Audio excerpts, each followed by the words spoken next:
অনেক তো রাজনীতি হলো, এবার দেখুন নদী চুরির খবর দেখাবো। আর যারা নদী চুরি করছেন ডাকাবুকো দাদারা, তারা বলছেন ও তো করেছে আমিও করছি। অসাধারণ, নিজের ছেলে মেয়েকে কি শেখাবেন?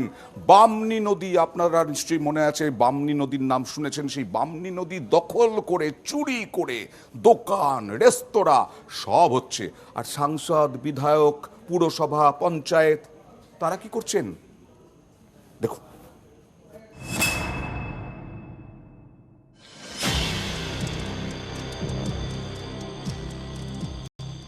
জলপাইগুড়ির ধূপগুড়ি মাঝখান দিয়ে বয়ে গিয়েছে বামনী নদী, এলাকার জল নিকাশির বড় ভরসা।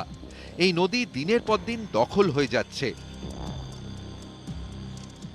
ধূপগুড়ি পুরসভার এক প্রান্তে ৩ নম্বর ওয়ার্ড, এখানে বামনী নদীর উপর রয়েছে ব্রিজ। এই ব্রিজের গা ঘেঁষে বামনী নদীর পাড়ে তৈরি হচ্ছে কংক্রিটের নির্মাণ। কোনোটা দোকান, কোনোটা রেস্তোরাঁ। এর জেরে ছোট হচ্ছে নদী, নদীর বুকে জমছে আবর্জনা, গতি হারাচ্ছে বামনী। এভাবে দখলদারি নিয়ে দোকানদারদের মধ্যে কোনো হেলদোলই নেই। এটা সরকারকে যখন লাগবে তখন আমরা দিয়ে দেবো, এটা কোনো বিষয় নাই। অন্য জায়গায় তো নদীর মধ্যে মানুষের ঘর বাড়ি করে থাকছে।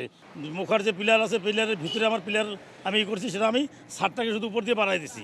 এটা বামনী নদী, এই নদীর কোনো ইয়ে নেই। এটা ওদিকে সব প্রায় বন্ধই হয়ে গেছে। এইভাবে করা যায়, সবাই করছে তাই আমরাও করতেছি। ভাড়া দিয়েছে কত করে? 1500 টাকা মাসে? মাসে। বিপদ তো হইতে পারে, কতগুলো দোকান আছে এভাবে নদীর উপরে? মেলা আছে। নদী দখল নিয়ে পুরসভার বিরুদ্ধে সরব স্থানীয়রা, সুর চড়িয়েছে বিজেপিও। তাদের অভিযোগ, তৃণমূল নেতাদের একাংশের মদতে তৈরি হচ্ছে বেআইনি নির্মাণ। যেটা নদী জবরদখল করে সেখানে নির্মাণ হচ্ছে এবং সেখানে পৌরসভা ঘুমিয়ে আছে। তৃণমূল নেতার ঘনিষ্ঠ বলেই তো তার বিরুদ্ধে কোনো আইনানুগ ব্যবস্থা এখনো গ্রহণ করা হয়নি। প্রশাসন, পৌরসভা কি করছে? এটা তো ইরিগেশনের দায়িত্ব, ইরিগেশন অবশ্যই দেখবে, আর পৌরসভা গিয়েও দেখবে বিষয়টা কি আছে। কখনো বেআইনি কাজকে পৌরসভা সমর্থন করে। কতদিনে হুঁশ ফিরবে প্রশাসনের, আর কতদিনে দখল মুক্ত হবে এই নদী জানতে চায় ধূপগুড়ির বাসিন্দারা।